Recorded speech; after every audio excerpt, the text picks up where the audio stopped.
कहानी का पूरा आनंद लेने के लिए इसके पिछले भाग को सुनना बिल्कुल भी मत भूलिएगा। उसका प्लेलिस्ट का लिंक मैं आपको डिस्क्रिप्शन बॉक्स पर दे दूंगी और साथ में कमेंट बॉक्स में पिन भी कर दूंगी, तो आप वहां से भी जाकर सुन सकते हैं। सुबह का समय, पुलिस स्टेशन, स्मरण का केबिन। स्मरण ने हैरानी से सिर उठाया और गर्व की तरफ देखा। उसने कहा, आर यू श्योर कि तुमने उन्हें वहीं जाते हुए देखा था? गर्भ ने हाँ में सिर हिलाया और कहा, जी sir, I am really sure. एक बार के लिए तो मैं भी थोड़ा हैरान हुआ था, लेकिन वो वहीं गई थी। अब वो वहाँ क्यों गई मुझे भी नहीं पता, ये स्मरण ने अपनी कुर्सी पर पसरते हुए कहा। और कितने रंग दिखाएगी आप मिस अद्रिमा, आखिर हैं क्या आप? गर्भ ने कहा, सर, आपको नहीं लगता कि सब कुछ इतना जल्दी और एक साथ हो रहा है? तो किसी ने सब बहुत पहले से प्लानिंग कर रखा है। ईश्वर ने उसकी तरफ देखा तो गर्भ ने सोचते हुए कहा, मिस काल्पी की डेथ और उसके बाद सीधा मिस्टर अमित के होटल पर रेड, और वो भी पूरे सबूतों के साथ। उसके बाद सीधा मिस निकिता के फ्रॉज डिजाइन का कांड सामने आना। ऐसा नहीं लगता कि किसी ने सब कुछ बहुत बड़ी प्लानिंग के साथ किया है? ईश्वर भी सोच में डूब गया। उसने रिद्धिमा की बात याद आ गई। अतिमा के हिसाब से कोई हम लोगों को टारगेट कर रहा है, और ये जो कोई भी है वो कोई अंदर का ही इंसान है। ईश्वर ने सोचते हुए कहा, दैट मीन्स कोई ऐसा जिसे इनके बारे में सब कुछ पता है, कोई पुराना दोस्त या फिर कोई पुराना दुश्मन। और ये सब कुछ तभी हो रहा है जब ऑक्शन नज़दीक आ रहा है। इट मीन्स कि कोई सिर्फ इन सब लोगों को ही नहीं, बहाल ग्रुप को भी टारगेट कर रहा है, या फिर कोई ऐसा जो सिर्फ इन दोस्तों को टारगेट कर रहा है। लेकिन कौन? तभी अचानक गर्भ का फोन वाइब्रेट हुआ। उसने देखा और कहा, सर, जिस होटल में लास्ट मंथ धनुष बहाल का बर्थडे मनाया गया था, उसकी सीसीटीवी फुटेज हमें मिल चुकी है। स्मरण ने एकदम से कहा, okay then let's watch it, शायद कोई क्लू मिल जाए। गर्भ ने हाँ में सिर हिला दिया और फिर लैपटॉप के साथ अपना फ़ोन कनेक्ट कर दिया। उसने वो फाइल खोली जो उसे किसी ने भेजी थी, और फिर वो लोग उस फुटेज को देखने लगे। वहीं बहाल ग्रुप में सुबह का समय, रितवा और निपुण धनुष के केबिन में थे और तीनों ही परेशान नजर आ रहे थे। रितवा ने कहा, निकिता का लाइसेंस कैंसिल हो गया और उसकी फर्म को भी वो लोग सीज करने रहे हैं। I don't know want to do. Nipun ने सोच में डूबे हुए कहा, आखिर उसे कहा था किसने कि ये सब करे? बिना इस सब के भी तो सब कुछ ठीक चला हुआ था, फिर इतना सब करने की क्या जरूरत थी? धनुष हल्का सा हंस पड़ा। रितवा ने उसकी तरफ देखा और कहा, तुम हंस क्यों रहे हो, क्या हुआ तुम्हें? निपुण भी धनुष की तरफ देखने लगा। धनुष ने कहा, निकिता की वजह से हमारे स्पॉन्सर हम पर सवाल उठा रहे हैं। जब उसे अवार्ड मिला था, हमें तभी समझ जाना चाहिए था कि उसे अवार्ड कैसे मिला आखिर। रितवा ने थोड़ी तेज आवाज में कहा, धनुष, क्या तुम्हें अभी भी समझ नहीं आ रहा है? निकिता को किसी ने फंसाया है। नहीं तो तुम खुद सोचो, ठीक अवार्ड से पहले ही क्यों रिपोर्ट हुई, उससे पहले क्यों नहीं? धनुष ने ही उतनी ही तेज आवाज में कहा, मैं कैसे जानूं, मुझे कैसे पता? निकिता को पहली बात ये सब करना ही नहीं चाहिए था। अब मुझे कैसे पता होगा कि आखिर क्या हुआ उसके साथ? रितवा ने कहा, तुम्हें पता भी होता है कुछ? सिर्फ बाइक्स और बाइक्स रेसिंग, इसके अलावा तुम्हारे आसपास क्या हो रहा है तुम्हें कुछ नहीं जानते। Someone is targeting us, can't you see that? Dhanush और निपुण ने हैरानी से उसकी तरफ देखा। निपुण ने कहा, what do you mean by this? Ritva ने दोनों की तरफ देखा और कहा, काल्पी, अमित और अब निकिता सब एक साथ फंसे, और इस तरह की कोई उन्हें बचा ना सके। ये कोई संयोग तो नहीं हो सकता है ना? निपुण सोच में डूब गया और वहीं धनुष हंस पड़ा। उसने कहा, आर यू सेइंग कि ये सब चीज़ें आपस में कनेक्टेड है? Are you high on something? Ritva ने छिड़कर आंखें बंद कर ली कि तभी दरवाजे पर दस्तक हुई। दरवाजा खुला। सबने पलट कर उस तरफ देखा तो अदिमा अंदर आई। उसने काले रंग की ऊंची गर्दन वाली टी शर्ट के ऊपर ग्रे रंग का ब्लेजर और उसी रंग की पैंट पहन रखी थी। रितवा ने उसे नीचे से ऊपर तक देखा और कहा, आज तुम्हारी कोई मीटिंग है? अदिमा कुछ कहती उससे पहले ही निपुण ने कहा, अक्सर अदिमा इसी तरह बनकर आती है, इससे कहीं भी कभी भी जाना पड़ सकता है, चाहे रात का ही वक्त क्यों ना हो।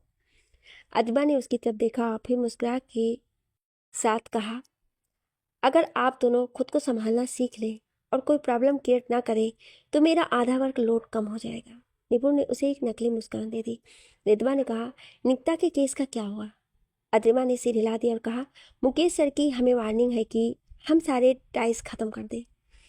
इस मामले में हमें पढ़ने के लिए साफ मना किया गया है। साथ ही हमारी तरफ से एक स्टेटमेंट रिलीज हुई है कि इस सब का बहाल ग्रुप से कुछ भी लेना देना नहीं है और निकिता के फार्म के साथ जो कॉन्ट्रैक्ट चल रहा है उसे भी ख़त्म किया जाता है। रितबा ने गहरी सांस ली और फिर अपने बाजू लपेट ली। धनुष ने उसकी तरफ देखा, फिर कहा, लिसन रितबा, आई वो कि निकिता तुम्हारी बेस्ट फ्रेंड है, but there are nothing we can do. Ritba ने कहा, no Dhanush, if you are in idiot, that doesn't mean everyone is an idiot। निपुण को हंसी आ गई। धनुष ने उसको घूर कर देखा। रितबा ने अद्रिमा की तरफ देखा, फिर कहा, अद्रिमा। अद्रिमा ने उसकी तरफ देखा तो रितबा ने कहा, एज अ PR हेड तुम्हारे काफ़ी सारे कनेक्शन होंगे ना मीडिया और कुछ इंस्पेक्शन कमेटी के लोगों से। धनुष ने एकदम से कहा, अद्रिमा इस सब के बीच नहीं पड़ेगी, she is my personal assistant. Ritba उसकी तरफ पलटी, उसने कहा, वेल आई डोंट केयर, मैं मुकेश अंकल से कहकर अद्रिमा को एक दिन के लिए उधार ले लूँगी। अगर एक राजा अपनी प्रजा को अच्छे से नहीं संभाल सकता तो रानी का फर्ज बनता है कि किसी राजा को थोड़ी अक्ल के साथ काम लेना चाहिए। इतना कहकर उसने अद्रिमा का हाथ पकड़ा। अद्रिमा ने हैरानी से उसकी तरफ देखा। रितबा ने कहा, कम विथ मी। अद्रिमा ने कहा, अरे लेकिन मैं। उसके कहते कहते ही रितबा उसको खींचकर बाहर ले गई। धनुष ने कहा, what the hell was that. निपुण ने कहा, रितबा अपने असली रूप में आ रही है, नथिंग एल्स। धनुष ने एक बार ही दरवाजे की तरफ देखा और फिर सोचा, आई होप कि तुम सब कुछ संभाल लोगी अद्रिमा। अगर कुछ भी सामने आया तब मैं और तुम, हम दोनों ही खत्म समझो। इतना कहकर वो चिढ़कर अपने टेबल की तरफ पलट गया। वहीं निपुण सोच रहा था, no I can't trust Adrima for this. मुझे रितबा से खुद बात करनी होगी, ऐसी जगह जहाँ ना धनुष हमें इंटरप्ट कर सके और ना ही अद्रिमा। मुझे रितबा से सब कुछ कंफर्म करना होगा। अद्रिमा पर मैंने वैसे भी नज़र रखवाई है, कोई ना कोई क्लू तो मिल ही जाएगा मुझे इसके खिलाफ। इतना कहकर उसने फ़ोन उठाया और किसी को मैसेज करने लगा। वहीं पुलिस स्टेशन में दोपहर का समय। स्मरण और गर्व ने सारी फुटेज खंगाल डाली। स्मरण ने एक गहरी सांस ली, फिर कहा, इसमें ऐसा कुछ भी नहीं है जो हमें सस्पिशियस लगी। काल्पी और धनुष का झगड़ा हुआ और बाकी सब बीच में पड़े। उन लोगों ने दोनों को शांत करवाया, बस। इसके साथ ऐसा कुछ भी नहीं है जो हमें अजीब लगे। गर्भ ने कहा, लेकिन इतना तो तय है कि झगड़ा अद्रिमा को लेकर ही हुआ था। वीडियो में साफ पता चल रहा है कि मिस अद्रिमा को मिस काल्पी ने पहले कुछ कहा था और उसके बाद झगड़ा शुरू हुआ। स्मरण ने कहा, सब कुछ बहुत उलझा हुआ है गर्भ। धनुष और काल्पी का झगड़ा, फिर उसके बाद काल्पी का अद्रिमा को लगातार फ़ोन करना, लेकिन अद्रिमा का इग्नोर करना, फिर काल्पी और अद्रिमा का झगड़ा और अचानक से काल्पी का छत से गिरना, फिर एक एक करके सभी दोस्तों का एक्सपोज होना। कहीं ना कहीं कुछ तो बड़ा छूट रहा है हमसे, लेकिन समझ नहीं आ रहा है कि क्या। गर्भ ने कहा, शायद कोई ऐसा इंसान जो हमारी नज़रों से अभी तक बचा हुआ होगा सर। स्मरण ने कुर्सी पर सिर टिका लिया और कहा, आखिर कौन है जो ये सब कर रहा है, कौन छूट रहा है हमसे। तभी अचानक स्मरण का फ़ोन बजने लगा। उसने देखा तो रितबा उसके फ़ोन कर रही थी। उसने फ़ोन उठाया और कहा, हाँ रितबा कहो, कुछ हुआ क्या। रितबा गाड़ी में थी। उसने कहा, हाँ मैं धनुष और निपुण के पास गई थी। मैंने उन दोनों को बताया तो निपुण का रिएक्शन नॉर्मल था, लेकिन धनुष का रिएक्शन ऐसा था मानो उसके कोई फर्क ही नहीं पड़ा हो। ये सब सुनकर उसे बाइक रेस हार जाने के अलावा किसी और चीज़ का फर्क ही नहीं पड़ता है। स्मरण ने कहा, इद्दी तुम्हें पूरा यकीन है कि जो कुछ भी हुआ है उसकी शुरुआत कहीं ना कहीं बहाल ग्रुप में ही हुई है। रितबा चुप रही तो स्मरण ने कहा, क्या हुआ, तुम चुप क्यों हो गई। रितबा ने कहा, तुमने बहुत टाइम बाद मुझे रिद्दी बोला। स्मरण चुप हो गया। रितबा ने कहा, खैर हाँ मुझे पूरा यकीन है कि वहाँ कुछ तो जरूर है, इसलिए मैंने अतिमा की मदद लेने का फैसला किया है। स्मरण झटके से सीधा होकर बैठ गया। उसने कहा, आर यू क्रेजी, मैंने तुमसे कहा था कि अतिमा प्राइम सस्पेक्ट है। रितबा ने कहा, तुमने सुना नहीं है क्या, दोस्तों से ज़्यादा दुश्मनों को करीब रखना चाहिए। तुमने कहा था कि जरूर धनुष के बर्थडे के दिन कुछ हुआ था, तो अतिमा जरूर कुछ जानती होगी। मेरी यही कोशिश है कि मैं कुछ जान सकूं कि आखिर कब क्यों कैसे हुआ। स्मरण ने गहरी सांस ली, कहा, रितबा तुम्हें जो भी करना है please be careful, do you understand. Ritva ने मुस्कुराकर कहा, डोंट वरी, मुझे अच्छे से पता है कि मैं क्या कर रही हूँ। मैं घर जा रही हूँ, कुछ और होगा तो तुम्हें फ़ोन करूँगी। ईश्वर ने ओके कहकर फ़ोन काट दिया। शाम का समय, एक रेस्तरां। अद्रिमा ने रेस्तरां का दरवाज़ा खोला और फिर अंदर गई तो वहाँ धनुष बैठकर वाइन पी रहा था। अद्रिमा ने सिर हिला दिया और फिर उसके पास जाकर बैठ गई। उसने कहा, आपको नहीं लगता कि अभी रात होने में काफ़ी टाइम है? धनुष ने उसकी तरफ देखा। धनुष की आंखें लाल हो चुकी थी। उसने कहा, रितवा ने क्या कहा तुमसे? अद्रिमा मुस्कुरा दी। उसने कहा, या तो आपकी मंगेतर खुद को बहुत ज़्यादा चालाक समझती है या फिर मुझे बहुत ज़्यादा बेवकूफ़। उन्हें लगता है कि उनकी बातों को कोई नोटिस नहीं करेगा। धनुष ने कहा, तुमने उससे कहा कि कोई है जो हमारे ग्रुप को टारगेट कर रहा है? Are you crazy? Why would you say that? तुम मुझे फंसाना चाहती हो क्या? अदिबा ने उसके हाथ पर हाथ रखा और कहा, सर, मैं आपको बचाना चाहती हूँ, इसलिए अभी तक आप सेफ हैं। रही बात रितबा मैम की, तो उन्होंने मुझे इसलिए अपनी साइड लिया है क्योंकि उन्हें शक हो चुका है कि कहीं बहाल ग्रुप में जरूर कुछ हुआ था। धनुष के चेहरे पर चिंता के भाव आ गए। उसने कहा, तो तुमने क्या कहा उसे? अदिबा ने कहा, उनका ध्यान इस चीज़ से हट जाए, इसके लिए मैंने उनकी मदद करने का फैसला किया है। और वो मेरी मदद वो चाहती भी थी, इसलिए है कि मेरे जरिए वो सच तक पहुंच जाए, इसलिए भटकाना बहुत जरूरी है उन्हें। धनुष ने अपने बालों को बुरी तरह से बिखरा दिया और कहा, आखिर ऑक्शन तक सारी चीज़ें शांत क्यों नहीं रह सकती है? आद्रिमा ने कहा, शांति है। अब अगर आप अपना कंट्रोल ना खोए तो आगे भी शांति रहेगी। धनुष ने कुछ नहीं कहा और वो चुपचाप वाइन पीता रहा। वहीं उसी समय रिद्धिमा के घर पर रिद्धिमा अपने लैपटॉप पर कुछ काम कर रही थी कि अचानक से उसके पास रखे इंटरकॉम पर सूचना आई, मैम, निपुण सर आए हैं आपसे मिलने। रिद्धिमा चौंक उठी। उसने हैरानी से कहा, निपुण? और फिर उसने कहा, हाँ, उसे अंदर भेज दो। इतना कहकर वो सोच में डूब गई। निपुण यहाँ पर क्या कर रहा है? वो सोच ही रही थी कि उसके कमरे के दरवाजे पर दस्तक हुई। वो पलट गई और उसने कहा, कम इन। निपुण अंदर आ गया। वो मुस्कुरा दिया और उसने कहा, गुड इवनिंग। अतिमा मुस्कुरा दी। उसने कहा, तुम अकेले? धनुष कहाँ है? निपुण ने कहा, अपने फेवरेट रेस्टोरेंट में वाइन पी रहा होगा, और वैसे भी मैं उसे साथ नहीं लाने वाला था। रिद्वा ने कहा, क्या हुआ, झगड़ा हुआ है क्या? निपुण उसके बिस्तर पर बैठ गया और उसने कहा, नहीं, बच्चे नहीं हैं हम अब, लेकिन मैं तुमसे कुछ पूछने आया हूँ। रिद्वा ने उसकी तरफ देखा तो निपुण ने कहा, तुमने आज सुबह जो कंपनी में कहा, क्या वो सच में सच हो सकता है? क्या सच में कोई हमें टारगेट कर रहा है? रिद्वा ने कहा, जिस तरह से चीज़ें हो रही हैं उस हिसाब से तो यही लग रहा है। हम इन सब चीज़ों को इग्नोर नहीं कर सकते। निपुण ने कहा, तुम्हारे हिसाब से कौन हो सकता है? रिद्वा ने नामे सिर हिला दिया और कहा, पता नहीं, अभी तक तो कुछ पता नहीं किसने क्या किया, कुछ समझ नहीं आ रहा है। उसके इतना कहते ही उसका फ़ोन बज उठा। उसने देखा तो स्मियर का फ़ोन था। रिद्वा ने एकदम से कहा, निपुण, हॉस्पिटल से फ़ोन है, मैं अभी आती हूँ। निपुण ने हाँ में सिर हिला दिया। रिद्वा फ़ोन उठाकर बाहर चली आई। निपुण उठ खड़ा हुआ और उनकी तस्वीरों को देखने लगा जो रिद्वा ने अपनी दीवार पर लगा रखी थी। वो उनके ग्रुप की तस्वीरें थी। वो अक्सर अलग अलग ट्रिप पर जाते रहते थे। रिद्वा ही इकलौती थी जिसने सारी यादें संभाल कर रखी थी। अचानक से निपुण का फ़ोन वाइब्रेट हुआ। उसने देखा तो एक अनजान नंबर था। उसने उठाया और कहा, हाँ रुक, कहो, कुछ मिला आतिमा के घरे? अचानक से निपुण का फ़ोन वाइब्रेट हुआ। उसने देखा तो एक अनजान नंबर था। उसने उठाया और कहा, हाँ कहो, कुछ मिला अतिमा के सारे में? सामने से कुछ कहा गया और निपुण सुनते हुए पलट गया। उसने कहा, तुम्हें पूरा यकीन है? सामने से फिर कुछ कहा गया और निपुण वहीं खड़ा रह गया।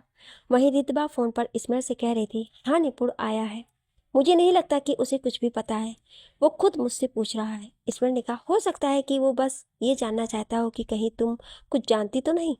रितबा ने कहा, हो सकता है, लेकिन निपुण पर शक नहीं हो पा रहा है मुझसे। खैर, अगर कुछ होगा तो बता दूंगी। स्मर ने कहा, ओके, ख्याल रखना। इतना कहकर उसने फ़ोन काट दिया। रितबा ने एक गहरी सांस ली, फिर पलट कर अपने कमरे की तरफ चली गई। जैसे ही उसने दरवाज़ा खोला, निपुण बाहर निकल गया। रितबा ने हैरानी से कहा, निपुण? निपुण का चेहरा लाल हो चुका था। उसने कहा, रितबा, मुझे धनुष से मिलने जाना होगा, मैं निकलता हूँ, ओके, टेक केयर, बाय।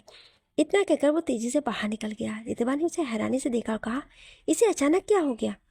इतना कहकर वो सिर झटक कर अंदर चली गई। वहीं बाहर निपुण अपनी गाड़ी में बैठा और उसने सीट पर बेल्ट लगा ली। उसने धनुष को फ़ोन लगाया और फिर ब्लूटूथ कानों में लगा लिया। उसने गाड़ी आगे बढ़ा दी। धनुष का फ़ोन बजने लगा। उसने फ़ोन की तरफ देखा और फिर अतिमा की तरफ। अतिमा ने फ़ोन उठाया और लाउड स्पीकर पर डाल दिया। निपुण की आवाज़ आई, धनुष कहाँ पर है तू? वहीं उसी रेस्टोरेंट में है ना? धनुष ने कहा, हाँ क्या हुआ, इतना पैनिक क्यों साउंड कर रहा है? निपुण ने कहा, मुझे काल्पी के बारे में तुझसे कुछ बात करनी है। अतिमा और धनुष दोनों चौंक उठे। निपुण की आवाज़ आई, मुझे कुछ पता चला है, इसलिए तू जहाँ पर भी है वहाँ पर रुक, मैं आ रहा हूँ। इतना कहकर उसने फ़ोन काट दिया। धनुष ने सिर हिला दिया और फिर कहा, अब इसे क्या पता चल गया? साला सब के सब जासूस क्यों बने हुए हैं? अदिबा ने कुछ नहीं कहा और अपने फ़ोन से एक मैसेज टाइप किया। उसने किसी के साथ कोई चैट की और फिर सिर हिला दिया। वहीं निपुण तेज़ी से गाड़ी चला रहा था। वो बार बार लोकेशन देख रहा था। उसने फिर अपनी गाड़ी की स्पीड बढ़ा दी और तेज़ी से एक मोड़ काटा। वो कुछ सोचे जा रहा था और कुछ सोचते हुए उसने स्टीयरिंग पर हाथ मारा। वो आगे जाकर चौक पर पहुंचा ही था कि दूसरी तरफ से एक ट्रक तेजी से आया और उसने एक जोरदार टक्कर निपुण की गाड़ी में दे मारी। निपुण की आंखें बड़ी हुई। उसकी गाड़ी तेजी से हवा में उछली और सारे शीशे टूट गए। उसने आंखें बंद कर ली और अपने सिर पर हाथ रख लिया। उसकी गाड़ी एक ठीक ठाक ऊंचाई तक उछल गई और फिर जोर से आकर जमीन पर गिरी और रगड़ती हुई जाकर फुटपाथ के पास बनी हुई दीवार से बुरी तरह से टकरा गई। गाड़ी पूरी चकनाचूर होकर उल्टा होकर गिरी थी। कुछ ही समय गाड़ी के अंदर से लाल गर्म खून बहता हुआ बाहर आने लगा। पूरा ट्रैफिक रुक गया। लोग उस तरफ तेजी से भागे। किसी ने जाकर ट्रक के अंदर देखा तो ट्रक का दरवाजा खुला था और ड्राइवर गायब था। कुछ लोगों ने निपुण की गाड़ी की तरफ देखा तो वो पूरा खून से रंगा हुआ था और उसके सिर, मुंह और नाक से खून बह रहा था। पेट्रोल और खून आपस में मिलाकर एक बहुत गंदी बदबू दे रहे थे। किसी ने पुलिस को और एम्बुलेंस को फोन कर दिया। रात का समय आस्था हॉस्पिटल। स्मरण और गर्भ आपस में कुछ बातें कर रहे थे कि तभी बाहरी एक गाड़ी के रुकने की आवाज आई। अतिमा और धनुष तेजी से अंदर पहुंचे। मुकेश बहाल और सहाय वहां पहले से ही मौजूद थे। धनुष ने एकदम से कहा, पापा निपुण कहाँ है? कैसा है वो ठीक तो है ना? मुकेश बहाल ने उसकी तरफ देखा तो वो डर गया। सो मानो मुकेश बहाल का चेहरा ऐसा लग रहा था मानो किसी ने पूरा खून निचोड़ लिया हो। उन्होंने कुछ नहीं कहा लेकिन सहाय आगे आए। उन्होंने कहा, निपुण की गाड़ी को किसी ट्रक ने टक्कर मार दी थी धनुष सर। काफी खून बह गया था जब तक यहाँ लाया गया। कहते हुए उनकी आवाज भर आ गई। उन्होंने एक गहरी सांस में कहा, डॉक्टर उन्हें बचा नहीं पाए, वो हमारे बीच नहीं रहे। धनुष लड़खड़ाकर पीछे हट गया। अतिमा ने उसे संभाल लिया, नहीं तो वो गिर जाता। सहाय ने कहा, वो लोग पोस्टमार्टम करना चाहते थे ताकि कोई दिक्कत ना आए आगे चलकर। सुबह हम बॉडी क्लेम कर सकते हैं। धनुष सुन पड़ गया था। उसने सिर हिलाते हुए कहा, नहीं, अभी तो उसने मुझसे बात की थी। सहाय अंकल, ऐसा कैसे हो सकता है? ऐसा नहीं हो सकता है। मुकेश बहाल ने कुछ नहीं कहा और फिर दीवार से टिका लिया। उनकी आंखों से आंसू बह निकले। धनुष दीवार से लगता हुआ बैठ गया। अतिमा ने उसको सहारा देकर बिठा दिया और फिर स्मरण की तरफ पलट कर उसने कहा, व्हाट अबाउट ट्रक ड्राइवर, क्या वो पकड़ा गया? स्मरण ने उसकी आंखों में देखा। उसकी आंखों में कोई भावना नहीं थी। उसकी आंखें पूरी तरह से सर्द थी। स्मरण ने कहा, नहीं, वो मौके से भाग गया, लेकिन हमने उसकी इंफॉर्मेशन कलेक्ट कर ली है। अदिमा ने सिर हिला दिया। तभी अचानक ऋषि भागते हुए आया और उसने अदिमा के कान में कुछ कहा। अदिमा ने हाँ में सिर हिला देव कहा, तुम यहाँ संभालो, मैं बाहर जाकर रिपोर्टर को संभालती हूँ। ध्यान रहे कि कोई भी बात बाहर नहीं जानी चाहिए। पीआर टीम को फ़ोन करो और हमारे सारे ऑफिशियल साइट हैंडल करने को कहो। साथ ही अंतिम संस्कार को भी पूरी तरह से प्राइवेट करने के लिए, समझे? ऋषि ने हाँ में सिर हिला दिया। अदिमा ने एक नज़र धनुष पर डाली और फिर तेजी से बाहर की तरफ चली गई। ईश्वर ने मन ही मन सोचा, सी इज टू कोल्ड। उसे कोई फर्क ही नहीं पड़ा कि एक इंसान इतनी बुरी तरह से मारा गया। धनुष अपने सिर पर हाथ रखे रोए जा रहा था कि तभी अचानक कोई आकर उसके पास बैठ गया। धनुष ने सामने देखा तो रितबा थी। उसने डॉक्टर का कोट पहन रखा था। वो भी रोई जा रही थी और उसकी आंखें लाल हो चुकी थी।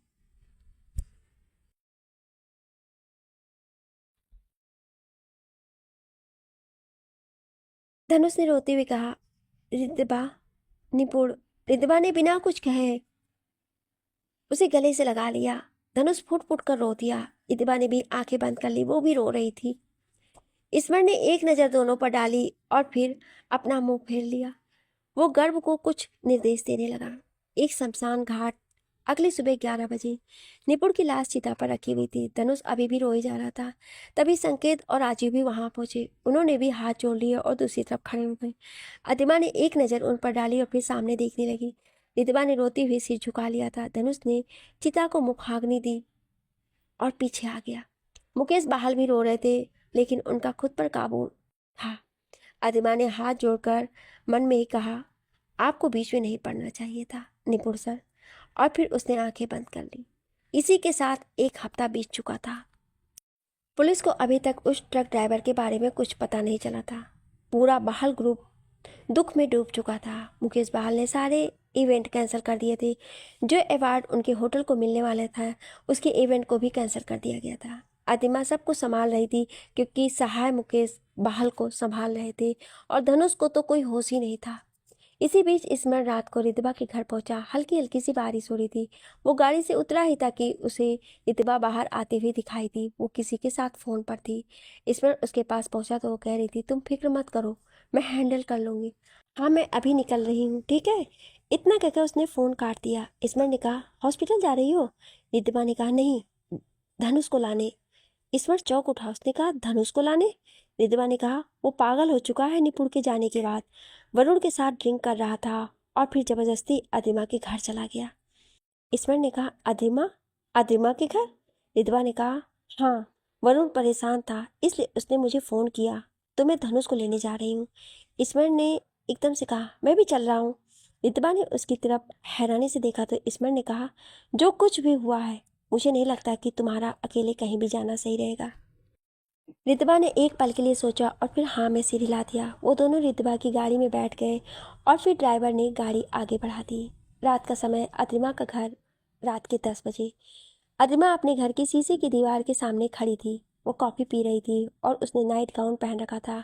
उसने बालों की पोनी कर रखी थी। तभी अचानक उसे अपने घर के नीचे एक गाड़ी रुकती हुई दिखाई दी। वो उस गाड़ी को देखने लगी कि तभी उस गाड़ी से स्मरण और रितबा उतरे। अतिमा के चेहरे पर एक टेढ़ी मुस्कान आ गई। उसके घर की घंटी बजी। अतिमा ने दरवाज़ा खोला तो उसके गाउन की जैकेट खुली हुई थी और उसके बाल खुले हुए थे। ईश्वर ने उसको घूर कर देखा। अतिमा ने दोनों की तरफ देखा, फिर कहा, आप दोनों यहाँ पर एक साथ? रितबा ने बिल्कुल शांत स्वर में कहा, अतिमा, क्या धनुष यहाँ पर है? अतिमा ने एक पल के लिए रितबा की तरफ देखा, फिर वो दरवाजे से हट गई और रितबा ने अंदर की तरफ देखा। फिर वो और ईश्वर अंदर चले गए।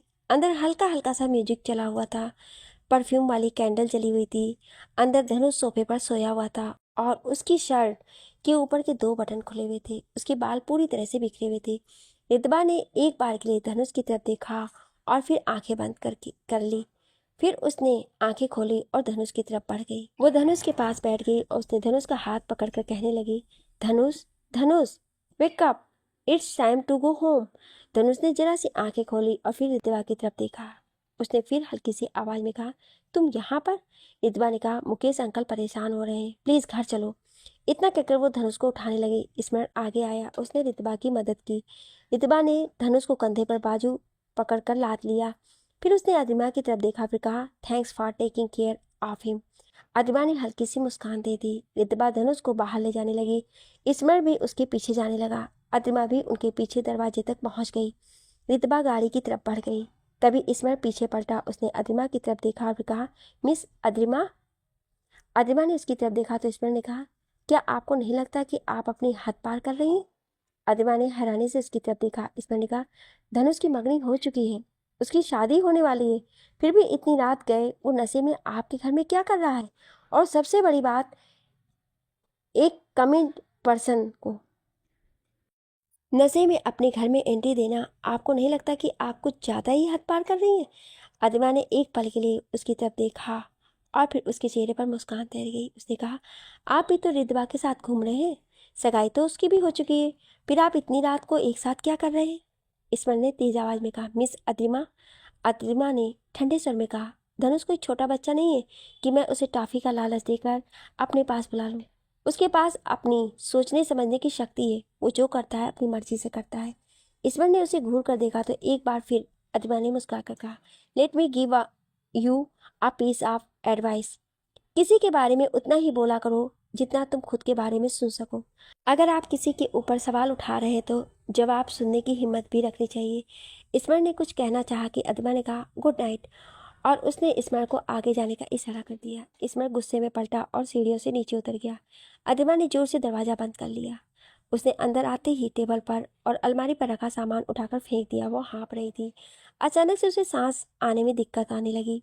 वो बुरी तरह से हाँपने लगी। उसने अपने सीने पर मुट्ठियां मारना शुरू कर दिया। वो कुछ ढूंढने लगी। उसने अलमारी खोली और सारा सामान नीचे गिरा दिया। वहाँ शायद कुछ नहीं था जिसे वो ढूंढ रही थी। अदिमा हाँपते हुए किचन में गई। उसने बैठकर एक अलमारी खोल दी।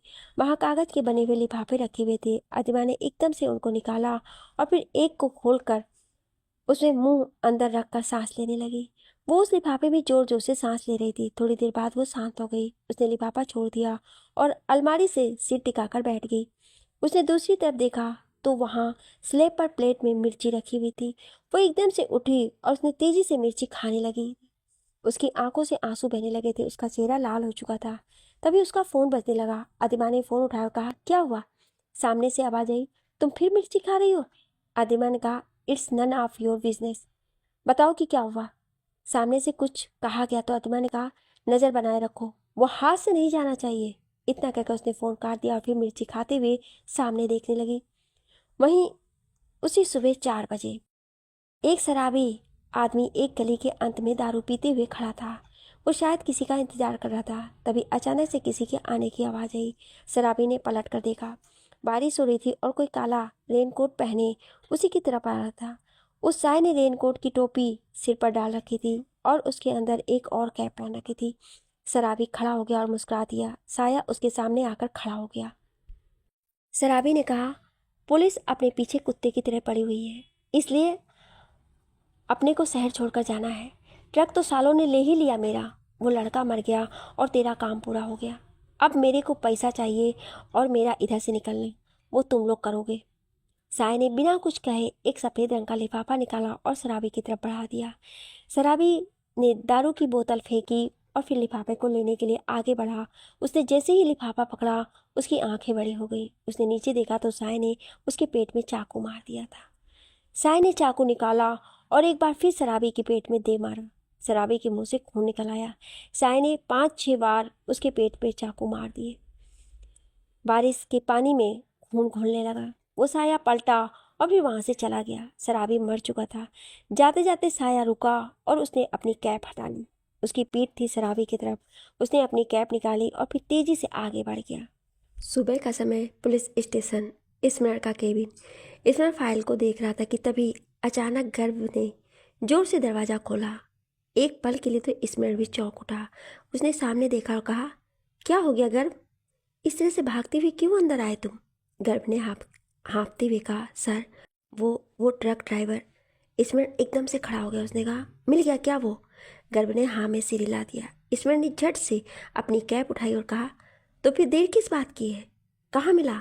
हमारी टीम ने पकड़ लिया या फिर अभी भी हमारी गिरफ्त से बाहर है। इतना कहते हुए वो दरवाजे के पास पहुंचा ही था कि गर्भ ने कहा हमें उसकी लाश मिली है सर। स्मरण रुक गया। उसने पलट कर देखा तो गर्भ ने कहा जिस गली में उसकी लाश मिली वहीं के रहने वाले एक आदमी ने इसकी रिपोर्ट की है। चाकू से मारा गया है और वो भी बड़ी बेरहमी से। कोई प्रूफ भी नहीं मिला क्योंकि बारिश जो हुई है कल रात को बहुत ज़्यादा। स्मरण ने अपना जोर से हाथ दरवाजे पे दे मारा। गर्भ ने कांप कर आंखें बंद कर ली। स्मरण ने अपनी कमर पर हाथ रखकर कहा कहीं से कोई क्लू नहीं, कोई लीड नहीं। आखिर हो क्या रहा है ये। सब कुछ इतना उलझ चुका है कि कुछ समझ ही नहीं आ रहा है। गर्भ ने कहा सर क्या आपको सच में लगता है कि ये सब कुछ जुड़ा हुआ है। स्मरण ने कहा रितबा ने कहा कि निपुण उससे मिलने आया था। वो मुझसे बात करने के लिए बाहर आई और फिर निपुण एकदम से कमरे से बाहर निकला। वो फ़ोन पर कुछ देख रहा था और उसने कहा कि वो धनु से मिलने जा रहा है, जबकि वो मुझसे मिलकर ही आया था, यानी कि उसे कुछ तो पता चला था। धनुष ने कहा कि उसने फ़ोन किया था और कहा था कि उसे कुछ इम्पोर्टेंट बात करनी है। गर्भ ने कहा वैसे सर धनुष और अदिमा मैम एक साथ हॉस्पिटल आए थे। स्मरण ने उसकी तरफ देखा तो गर्भ ने झेपते हुए कहा मुझे लगा कोई बड़ी बात नहीं है ये। स्मरण ने सोचते हुए कहा व्हाट इफ कि अद्रिमा को भी पता हो कि निपुण धनुष से मिलने आ रहा है। गर्वी सोच में डूब गया। स्मरण ने कहा, सुनो, तुम केस पर ध्यान रखो, अदिमा पर मैं नज़र रखूँगा। ये केस अब जितनी क्वाइटली करेंगे उतना ही बेटर रहेगा, समझे तुम? गर्व ने हाँ में सिर हिला दिया। स्मरण ने सामने बोर्ड की तरफ देखा जहाँ केस से जुड़े हर इंसान की तस्वीर लगी थी। स्मरण ने कहा, मिस अदिमा ने सबूतों की बात की थी ना, आप सबूतों के साथ ही सामने जाएंगे। इतना कहकर वो बोर्ड के पास गया और उसने अदिमा के फोटो के ऊपर बड़ा सा गोला लगा दिया। इसी तरह कुछ दिन और बीत गए। बहाल ग्रुप में सुबह का समय, अदिमा, सहाय और मुकेश बहाल एक केबिन में थे। मुकेश बहाल अपनी कुर्सी पर बैठे थे और सहाय उनकी बगल में खड़े थे। वहीं अदिमा सामने खड़ी थी। उसने गहरे गुलाबी रंग का ब्लेज़र, काले रंग की शर्ट और ब्लेज़र के रंग वाली पैंट पहनी हुई थी। मुकेश बहाल कुछ फाइल पढ़ रहे थे। फिर उन्होंने कहा, इवेंट ज़्यादा बड़ा नहीं होना चाहिए, बस होटल को जो अवार्ड मिला है उसके लिए एक छोटा सा इवेंट जिसमें सारे स्पॉन्सर को बुलाया जाएगा। ज़्यादा धूम धड़ाका नहीं होना चाहिए। अदिमा ने हाँ में सिर हिला दिया। मुकेश बहाल ने कहा, और ये धनुष कहाँ है? तुमने उसे बताया नहीं कि आज स्मिता जी और रितवा जी आ रहे हैं? अदिमा ने कहा, मैंने उन्हें बताया था सर, लेकिन वो अपनी बाइक उठाकर चले गए। मुकेश बहाल ने सिर हिला दिया। सहाय ने कहा, सर अगर आप कहें तो धनुष सर को वापस ले आए। मुकेश बहाल ने ना में सिर हिला दिया और फिर कहा, नहीं, इसकी ज़रूरत नहीं है, कुछ दिन उसे अपना दिमाग शांत करने दो, उसके बाद मैं खुद उससे बात करूँगा। सहाय ने सिर हिला दिया।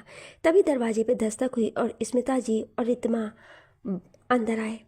मुकेश बहाल ने उनको देखकर कहा, अरे स्मिता जी, रितवा बेटा, आप लोग पहुंच गए। रितवा ने नमस्ते में हाथ जोड़ दिए, जबकि स्मिता जी को देखकर अदिमा ने सिर झुका लिया। स्मिता जी ने एक बार अदिमा पर नजर डाली और फिर मुंह फेर लिया। अदिमा के चेहरे पर एक हल्की सी मुस्कान आ गई। स्मिता जी और रितवा बैठ गए। मुकेश बहाल ने कहा, क्या लेंगे आप लोग? मैं अभी मंगवा लेता हूँ। रितवा ने कहा, मैं तो कुछ नहीं अंकल, मुझे हॉस्पिटल निकलना है, काफ़ी सारे केसेस पेंडिंग हैं। मुकेश बहाल ने मुस्कुरा कर कहा, थोड़ा कम काम किया करिए, कमज़ोर हो रही हैं आप। रितवा मुस्कुरा दी। मुकेश बहाल ने कहा, रितवा जल्दी में है, इसलिए मैं आपसे सीधे बात करता हूँ। 4 दिन बाद हमारे होटल में एक छोटा सा इवेंट है। आप तो जानती हैं स्मिता जी कि पिछले कुछ दिनों से जो कुछ भी हुआ, सब जगह मनहूसियत फैली हुई है। इसलिए मैं सोच रहा था कि माहौल बदलने के लिए अगर हम बच्चों की शादी की अनाउंसमेंट कर दें तो। रितवा का चेहरा ये बात सुनकर लाल हो गया, जबकि अदिमा की मुट्ठियाँ भिज गई। स्मिता जी ने मुस्कुरा कर कहा, मुझे कोई दिक्कत नहीं है, जैसा आप सही समझें, बस बच्चों की राय ले लें। मुकेश बहाल ने रितवा की तरफ देखा और कहा, बेटा आप क्या सोचती हैं? रितवा ने कहा, जैसा धनुष को ठीक लगे अंकल, मुझे कोई प्रॉब्लम नहीं है।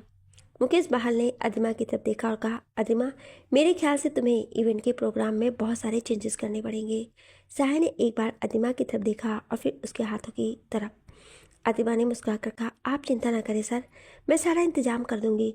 वैसे मैं आज होटल ही जा रही हूँ सारा इंतजाम देखने। सहाय ने कहा, अदिमा तुम जाओ, वैसे भी वहाँ पहुँचने में और वापस आने में वक्त लगेगा। अदिमा ने हल्के से सिर झुका दिया और फिर तेज़ी से बाहर चली गई। रितवा ने उसे जाते हुए देखा और कहा, मम्मा, अंकल, आप सब कुछ डिसाइड करिए, मैं चलती हूँ, मुझे बहुत ज़रूरी काम है। इतना कहकर उसने सिर झुकाया और फिर वो भी बाहर निकल गई। उसके जाते ही स्मिता जी ने मुकेश बहाल की तरफ देखा और कहा, आपको सच में लगता है कि ये आइडिया काम करेगा? मुकेश बहाल ने मुस्कुराकर कहा, निपुण के जाने के बाद सबकी नज़रें धनुष पर टिक गई हैं। अगर इस समय दोनों बच्चों की शादी होती है तो स्पॉन्सर की लाइन लग जाएगी। स्मिता जी ने कहा, वो अमित काटवानी और उसका बाप, मैंने कहा था कि ड्रग्स और बाकी के धंधे को काबू में रखे, लेकिन नहीं, वो तो शुक्र है कि पुलिस के इस सब में हमारे शेर के बारे में पता नहीं चला, नहीं तो हम भी फंसते। मुकेश बहाल ने कहा, मैंने सारे सबूत मिटा दिए थे जो भी हमारे खिलाफ थे, और वैसे भी लोगों का क्या लगता है कि काटवानी हमारी नाक के नीचे इतना बड़ा कांड करेगा और हमें पता तक नहीं चलेगा। सहाय चुपचाप दोनों की बातें सुन रहा था। उसने सिर झुका लिया। स्मिता जी ने कहा, वो हिल स्टेशन वाली कंस्ट्रक्शन का आपने बहुत अच्छा सॉल्यूशन निकाला। मुकेश बहाल ने कहा, उस इंस्पेक्टर को खरीदना बहुत आसान था, इसलिए वो गांव वाले सालों की लाशों को ठिकाने लगाना बहुत मुश्किल था। हमारी पीआर को हमने वहाँ कंप्रोमाइज़ करने के लिए भेज दिया ताकि मीडिया वालों को लगे कि हम साफ़ सुथरे हैं, और बाकी जो हल्ला मचा रहे थे उनको पीठ पीछे उठा लिया। स्मिता जी ने कहा, इसीलिए तो मैंने ये काम आपको दिया था। मुझे यकीन है कि आप सारा काम बहुत अच्छे से करेंगे। इतना कहकर उन्होंने पेपर वेट को घुमाते हुए कहा, कार्पी के केस का क्या करना है? मुकेश बहाल मुस्कुरा दिए। वहीं अद्रिमा बाहर पहुंची ही थी कि पीछे से रितबा की आवाज़ आई, अद्रिमा। अद्रिमा पीछे पलटी। रितबा उसके सामने आकर खड़ी हो गई। उसने कहा, मुझे तुम्हें कुछ कहना था। अद्रिमा ने सामने देखा तो रितबा ने कहा, पहले मैं चुप थी क्योंकि ये बिजनेस की बातें हैं, लेकिन मैं नहीं चाहती कि हमारी शादी की बात अनाउंस होने के बाद कोई भी ऐसी वैसी न्यूज़ फैले। धनुष थोड़ा केयरलेस है, लेकिन तुम पीआर हेड हो। आई होप कि तुम किसी भी तरह की न्यूज़ ना फैलने दोगी और ना ऐसी न्यूज़ फैलने की वजह बनोगी। अद्रिमा मुस्कुराती उसने कहा, गलतियां ढूंढने वाले तो अक्सर भगवान में भी गलतियां निकाल देते हैं रितबा मैम। मैं तो वैसे भी एक आम इंसान हूँ। जिन लोगों ने बातों को बिगाड़ना होता है, आपके हर एफर्ट के बाद भी वो लोग सिर्फ बिगाड़ेंगे ही, बनाएंगे नहीं। लेकिन हाँ, अगर आप इतने भरोसे के साथ मुझे जिम्मेदारी सौंप रही हैं तो मैं कोशिश करूँगी कि आपको निराश ना करूँ। इतना कहकर वो जाने के लिए पलट गई। जैसे ही वो पलटी, उसके चेहरे की मुस्कान गायब हो गई। उसने आगे बढ़ते हुए मन में सोचा, शादी? शादी की अनाउंसमेंट होगी तब ना। इतना कहकर वो तेजी से आगे बढ़ गई। वहीं डीएल कंपनी में दोपहर का समय, संकेत राणा कोई फाइल देख रहा था और राजीव फोन पर किसी से बात कर रहा था। फोन काट कर वो संकेत के सामने खड़ा हो गया। संकेत ने फाइल की तरफ देखते हुए कहा, क्या हुआ राजीव, कोई खबर बहल ग्रुप से? राजीव ने संकेत की तरफ गौर से देखा और फिर कहा, वो लोग रितबा और धनुष की शादी की अनाउंसमेंट करने वाले हैं। शायद जो इवेंट उनके होटल में होने वाला है वहीं पर। संकेत फाइल पढ़ते पढ़ते हुए रुक गया। उसने कहा, मिस रितबा हैं कहाँ पर? राजीव ने कहा, फिलहाल तो हॉस्पिटल, लेकिन एक और बात है जो मैं आपको बताना चाहता हूँ। संकेत ने कहा। उसकी तरफ देखा तो राजीव ने कहा, आजकल इंस्पेक्टर स्मरण और रितबा के बीच काफ़ी नज़दीकियाँ बढ़ रही हैं सर। संकेत के चेहरे पर एक हल्की सी मुस्कान आ गई। उसने कहा, वेल, मिस रितबा धनुष को नहीं छोड़ने वाली। ये बातें तो मैं जानता हूँ कि रितबा और धनुष वो एक दूसरे को कभी नहीं छोड़ेंगे। रही बात कि रितबा और स्मरण के बीच में क्या है, तो ये बात मैं बहुत बेहतर तरीके से जानता हूँ। इतना कहकर उसने राजीव की तरफ देखा फिर कहा, मिस अत्रिमा, हमारी मिस अत्रिमा क्या कर रही हैं आजकल? संकेत ने ऐसा चेहरा बनाकर पूछा था कि राजीव को हंसी आ गई। उसने कहा, फिलहाल के लिए जिस होटल में इवेंट है वो उसी होटल के इवेंट की तैयारी कर रही हैं। मिस्टर वरुण, धनुष के दोस्त, उनकी कंपनी इस इवेंट को ऑर्गेनाइज कर रही है। संकेत मुस्कुरा दिया। उसने कुर्सी पर पसरते हुए कहा, लगता है इस इवेंट में भी कोई बड़ा धमाका करना होगा। बहाल ग्रुप ड्रामेबाजी के बड़े सारे मौके दे रहा है आजकल। इतना कहकर उसने राजीव की तरफ देखकर कहा, सब पर नज़र बनाए रखो, मुझे सबकी पल पल की खबर चाहिए। राजीव ने हाँ में सिर हिला दिया और संकेत किसी सोच में डूब गया। वहीं आस्था हॉस्पिटल। रितबा हॉस्पिटल पहुंची तो स्मरण वहां पर खड़ा था। रितमा उसे देखकर चौंक उठी। उसने स्मरण के पास आकर कहा, स्मरण, तुम यहाँ पर, क्या हुआ? स्मरण ने कहा, हाँ, तुमसे मिलने आया था और साथ ही कुछ काम भी था। गर्भ अंदर है डॉक्टर के साथ। तुम्हें याद है कुछ दिन पहले हमें उस ट्रक ड्राइवर की बॉडी मिली थी? रितमा ने हाँ में सिर हिला दिया। स्मरण ने कहा, बारिश की वजह से वहाँ पर कुछ भी मिलना बहुत मुश्किल था, लेकिन फिर भी हम कोशिश कर रहे हैं। अभी उसके जो कपड़े थे वहाँ से सैंपल कलेक्ट करने की कोशिश थी, उसी के लिए आए हैं। रितवा ने कहा, निपुण के जाने के बाद सब कुछ अजीब सा हो गया है। धनुष अपने में ही गुम है और वरुण को टाइम ही नहीं है। हमारा पूरा ग्रुप बिखर गया है। ईश्वर ने उसके कंधे पर हाथ रखा और कहा, डोंट वरी रितवा, हम अपनी पूरी कोशिश कर रहे हैं। कभी ना कभी कुछ ना कुछ तो पता चल ही जाएगा। रितवा ने हाँ में सिर हिला दिया। तभी गर्भ वहाँ पर आया। ईश्वर ने अपना हाथ हल्के से हटा लिया। ईश्वर ने कहा, कोई प्रोग्रेस रिपोर्ट? गर्भ ने नामे सिर हिला दिया। उसने कहा, सैंपल को बहुत बारीकी से देखा गया, लेकिन कहीं कुछ नहीं मिला। फिर से 0 लेवल। इससे पहले कुछ कहता, उसकी नज़र पिलर की टेक लगाकर खड़े एक लड़के पर पड़ी। उसने कैप लगाकर रखी थी और उसके हाथों में रूबिक क्यूब खेल रहा था। अचानक से स्मरण को कुछ खटका। उसने अचानक से याद आया कि कुछ दिन पहले जब वो रितवा से मॉल में मिला था, तब भी ये रूबिक क्यूब वाला लड़का उसे दिखा था, और फिर जब वो एक रेस्तरां में मिला था तब भी यही लड़का उसके सामने था। स्मरण ने रितवा की तरफ देखा और कहा, रितवा, तुम जाओ, मुझे और गर्व को किसी काम से जाना है। रितवा ने उसकी तरफ देखा, फिर सिर हिलाकर अंदर चली गई। स्मरण ने लड़के पर नज़र डाली। लड़के ने अपनी कैप नीचे की और फिर बाहर की तरफ जाने लगा। स्मरण ने गर्व के कान में कुछ कहा और फिर वो लोग दूसरी तरफ चले गए। वो लड़का तेजी से बाहर की तरफ बढ़ रहा था। वो एक बार के लिए पीछे पलट कर देख रहा था कि कोई उसके पीछे तो नहीं, लेकिन उसके पीछे कोई भी नहीं था। वो बाहर जा ही रहा था कि अचानक से स्मरण उसके सामने आ गया। लड़का झटके के साथ रुक गया। उसने पीछे पलट कर देखा तो गर्व भी उसके पीछे आकर खड़ा हो गया। दोनों ही उससे कुछ 7-8 की कदम की दूरी पर थे। लड़के ने सामने स्मरण की तरफ देखा। स्मरण ने मुस्कुराकर कहा, इतनी दूर आए हो, इलाज तो करवाते जाओ। लड़के ने कुछ नहीं कहा और इधर उधर देखा। स्मरण उसकी तरफ बढ़ने लगा। लड़के के हाथ में रूबिक क्यूब घूम रहा था। जैसे ही स्मरण उसके पास आया, लड़के ने एकदम से दूसरी तरफ से लाए जा रहे स्ट्रेचर को पकड़ा और स्मरण की तरफ जोर से झटका देकर भाग गया। स्ट्रेचर जाकर स्मरण से टकरा गया। स्मरण ने अपना पेट पकड़ लिया। इससे पहले कोई समझ पाता, लड़के ने उसी स्ट्रेचर पर पैर रखा और जंप करके स्मरण के ऊपर से कूद गया। गर्भ ने एकदम से कहा, सर। स्मरण ने पलट कर देखा तो लड़का दरवाजे से बाहर निकल गया था। सभी लोग हैरानी से उस तरफ देख रहे थे। स्मरण तेजी से बाहर की तरफ भागा। गर्भ भी तेजी से भागा। लड़का बाहर आया और उसने अपनी गाड़ी में बैठकर सीट बेल्ट लगा ली। उसने गाड़ी स्टार्ट की और तेजी से पार्किंग लॉट से बाहर निकल गया। स्मरण और गर्भ भी हॉस्पिटल से बाहर निकले। स्मरण ने उसे जाते हुए देखा, फिर कहा, गर्भ, गाड़ी गाड़ी कहते हुए वो भी गाड़ी की तरफ भागा। गर्भ भी उसके पीछे था। दोनों गाड़ी में बैठे और उन्होंने भी गाड़ी पीछे लगा दी। मेन हाईवे पर दोनों गाड़ियां तेजी से भाग रही थी। स्मरण ने गाड़ी की तरफ देखा, फिर कहा, क्या बकवास है, बिना नंबर प्लेट की गाड़ी सरेआम शहर में घूम रही है और किसी को खबर ही नहीं। गर्भ ड्राइविंग सीट पर था। उसने बिना कुछ कहे स्पीड बढ़ा दी। वहीं लड़के ने पीछे आती गाड़ी को देखा और एक्सीलेटर पर और दबाव बढ़ाया। उसने अपने फ़ोन की तरफ देखा तो उसने सामने लगाया हुआ था। उसने अपने फ़ोन का एक बटन दबा दिया और इसी के साथ बैकअप रिक्वेस्ट सेंड की आवाज़ आई। दोनों ही मिनट में उसके फ़ोन में एक लोकेशन आई। लड़के ने लोकेशन की तरफ देखा और फिर तेज़ी से आगे जाकर यू टर्न ले लिया। स्मरण ने हैरानी से कहा, ये वापस कहाँ जा रहा है?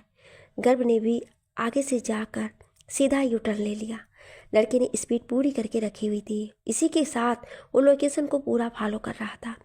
इसी के साथ उसने एक चौक पार किया और उसके चौक को पार करते ही उसके चेहरे पर एक मुस्कान आ गई। उसने पीछे आ रही स्मरण की गाड़ी की तरफ देखा। स्मरण और गर्भ ने अपनी नज़र उस गाड़ी की तरफ बना कर रखी थी जब एक बाइक ने उसका रास्ता काटा और उस गाड़ी और उनकी गाड़ी के बीच आ गई। वो बाइक लहराते हुए सड़क पर चल रही थी और स्मरण की गाड़ी को आगे बढ़ने से रोक रही थी। स्मरण ने कहा, ये बाइक इस गाड़ी के साथ है ना? गर्भ ने हाँ में सिर हिला दिया। बाइकर तेजी से उस लड़के वाली गाड़ी के पास पहुंचा। लड़के ने बाहर बाइक की तरफ देखा, फिर खिड़की का शीशा खोल दिया। बाइकर ने अपनी उंगली घुमाई और फिर दूसरी तरफ चला गया। स्मरण और गर्भ पीछे भी थे। उन्होंने यही देखा। अचानक से बाइकर ने तेजी से गाड़ियों से आगे निकलना शुरू किया, लेकिन वो इस तरह से निकल रहा था कि गाड़ियों को ना चाहते हुए ब्रेक लगानी पड़ रही थी। स्मरण की गाड़ी पीछे छूट रही थी। अचानक से सामने सिग्नल आ गया। स्मरण ने कहा, गर्भ, गर्भ, वो लोग यहाँ से आगे नहीं निकलने चाहिए। गर्भ ने हाँ में सिर हिला दिया और फिर उसने गाड़ी की स्पीड बढ़ा दी, लेकिन बाइक फिर से आगे आ गई और इसी के साथ उसने एक मोड़ काटा और आगे निकल गया। आगे चलकर गाड़ी ने एकदम से ब्रेक लगाई और इसी के साथ स्मरण की गाड़ी को भी ब्रेक लगानी पड़ी। पीछे से आती गाड़ी संभाल नहीं पाई और उसने स्मरण की गाड़ी को टक्कर मार दी। स्मरण और गर्भ को एक तेज झटका लगा। स्मरण ने जोर से गाड़ी के डैशबोर्ड पर मारा और कहा, डैम इट। गर्भ ने सिर झुकाकर कहा, आई एम सॉरी सर। स्मरण ने कुछ नहीं कहा और सामने देखने लगा जहाँ से वो गाड़ी और बाइक निकल चुके थे। लगभग 1 घंटे बाद वो लड़का उसी जगह आए जहाँ पर वो रूबिक क्यूब वाला लड़का संकेत से मिला था। शाम होने को आई थी। वहाँ पर पहले से ही एक काली गाड़ी खड़ी थी। रूबिक क्यूब वाला लड़का गाड़ी से बाहर निकल गया। उसने अपनी कैप और अपनी जैकेट निकाल फेंकी और अपने बालों को एक तेज झटका दिया। उसके बाल गर्दन तक लंबे थे। वो वही लड़का था जो अदीमा के साथ था। उसने दूसरे लड़के की तरफ देखा और फिर मुस्कुरा दिया। तभी सामने वाली गाड़ी का दरवाज़ा खुला। दोनों ने उस तरफ देखा तो उसमें से अदीमा निकल आई। उसने दोनों लड़कों की तरफ देखा और फिर उनकी तरफ बढ़ गई। दोनों लड़के भी उसकी तरफ बढ़ गए। तीनों जाकर सामने बनी दीवार के ऊपर खड़े हो गए। तेज हवा चल रही थी और अदीमा के बाल उड़ने लगे। नीचे एक बहुत बड़ी बिल्डिंग नजर आ रही थी। अदीमा ने अपनी बाजू लपेट ली। रूबिक क्यूब वाले लड़के ने एक गहरी सांस ली और फिर पहली बार मुंह खोला। आज मुझे लगा था कि मैं पकड़ा जाऊंगा। बात जैसी नजरें हैं उस इंस्पेक्टर की। कसम से अगर आज कबीर नहीं होता तो मैं सच में पकड़ा जाता। कबीर दूसरे लड़के का नाम था। उसने रूबिक क्यूब वाले लड़के की तरफ देखा। आरो, भाई के होते हुए तू पकड़ा जाए, ऐसा कभी हो सकता है क्या? आरो मुस्कुरा दिया। अद्रिमा ने आरो की तरफ देखा और कहा, संकेत राणा के क्या हाल है? उसे तुम पर भरोसा हुआ या नहीं? आरो ने कहा, फिलहाल तो उसका भरोसा जीतना मुश्किल है, लेकिन इतना तो वो भरोसा करता ही है कि मुझे अपने साथ रख रहा है। अद्रिमा ने कहा, अगर वो अपने तरीके से चीज़ें करने लगे तो तुम जानते हो कि क्या करना है उसका? आरो ने हाँ में सिर हिला दिया। कबीर ने कहा, तुमने हमें यहाँ क्यों बुलाया? अदिमा ने नीचे बनी उस बड़ी सी बिल्डिंग की तरफ देखा और कहा, 4 दिन बाद यहाँ पर रितवा और धनुष की शादी की अनाउंसमेंट होने वाली है। कबीर ने मुस्कुराकर कहा, और ये तुम होने नहीं दोगी? आरो ने कहा, प्लान क्या है, क्या करना है, किसका इस्तेमाल करोगी? अदिमा ने कहा, सोचना है अभी मुझे। आरो ने कहा, जल्दी सोचो, नहीं तो 6 सालों की मेहनत को ख़त्म होने में 6 मिनट भी नहीं लगेंगे। तुम चाहती थी कि धनुष और बाहल ग्रुप में सिर्फ तुम एक इम्पॉर्टेंट पर्सन बनो, बाहल ग्रुप को खुद के कंट्रोल में ले सको। अब बहुत करीब है हम अपनी मंजिल के, अब पीछे नहीं हट सकते। आदिमा सोचने लगी कि तभी उसका फ़ोन बज उठा। उसने देखा तो वरुण कॉलिंग आ रहा था। उसने मुस्कुराकर कहा, इस मोहरे को कैसे भूल गई मैं, अभी ये भी तो बाकी है हमारे पास। आरो और कबीर ने उसके फ़ोन की तरफ देखा। कबीर ने मुस्कुराकर कहा, बकरा खुद हलाल होने आया है। अदिमा ने एक टेढ़ी मुस्कान के साथ फ़ोन उठा लिया और बात करने लगी। आरो और कबीर नीचे उस बिल्डिंग की तरफ देखने लगे। आगे क्या मोड़ लेगी ये कहानी, जानने के लिए सुनिए अगले और आखिरी भाग में। क्या आप अगला भाग सुनना चाहते हैं तो कमेंट में यस ज़रूर लिखिएगा। Thank you.